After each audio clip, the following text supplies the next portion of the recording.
Kaloob ng Espiritu, spiritual gifts. Ang mga kaloob ng banal na espiritu ay mga espesyal na kakayahan o kaloob na ibinibigay ng Diyos sa pamamagitan ng banal na espiritu sa bawat mananampalataya. Hindi ito natural na talento lang, kundi supernatural na kaloob para sa ikabubuti ng iglesia at sa paglilingkod. Sinasabi sa Ilyahos Corinto 12:4-7, may iba't ibang kaloob, ngunit iisa ang espiritu. May iba't ibang paglilingkod, ngunit iisa ang Panginoon. May iba't ibang gawa, ngunit iisa ang Diyos na gumagawa ng lahat sa lahat. Sa bawat isa ay ibinibigay ang pagpapakita ng Espiritu para sa ikabubuti ng lahat. Pangunahing listahan ng mga kaloob, 1 Corinto 12:10-14.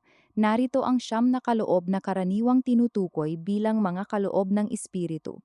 You can look at the table in the conversation history. Iba pang mahahalagang kaloob, bukod sa listahan sa 1 Corinto 12, may iba pang kaloob na binabanggit sa Biblia. Mula sa Roma 12:6-8, paglilingkod, service, pagtuturo, teaching, pagpapalakas ng loob, exhortation, encouragement, pagbibigay, giving, pamumuno, leadership, pagpapakita ng awa, mercy. Mula sa Efeso 4-11, ministry gifts, fivefold ministry, apostol, propeta, ebanghelista, pastor, guro. Mahahalagang katotohanan tungkol sa mga kaloob. 1. Ang Espiritu ang nagbibigay ayon sa kanyang kalooban. Hindi ikaw ang pumipili kung anong kaloob ang gusto mo. Ang lahat ng ito ay ginagawa ng iisang at gayunding Espiritu na namamahagi sa bawat isa ayon sa kanyang kalooban. 1 Corinto 12:11. 2. Para sa ikabubuti ng lahat, hindi para sa sariling kapurihan. Ang layunin ay pagtibayin ang iglesia, hindi para magpakita o magyabang.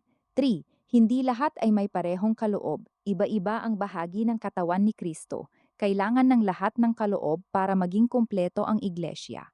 4. Maaaring magkaroon ka ng higit sa isa. Maraming tao ang may kombinasyon ng ilang kaloob. Lamas, dapat gamitin ng may pag-ibig. Sinasabi sa 1 Corinto 30 na kung wala ang pag-ibig, walang saysay ang kahit anong kaloob. Paano malalaman kung ano ang iyong kaloob? Manalangin at hilingin sa Diyos na ipakita sa iyo. Maglingkod at subukan ang iba't ibang gawain sa iglesia. Pakinggan ang feedback ng iba, lalo na ng mga leader na espiritual. Tingnan kung saan ka natural na epektibo at may bunga kapag ginagamit mo ito para sa Diyos. Tingnan kung saan ka may malakas na pagnanasa na maglingkod. Gusto mo bang ipaliwanag ko ng mas detalyado ang bawat kaloob, halimbawa, paano gumagana ang propesiya o ang pagkilala sa mga espiritu? O gusto mo bang malaman kung paano matukoy ang iyong sariling kaloob? Sabihin mo lang.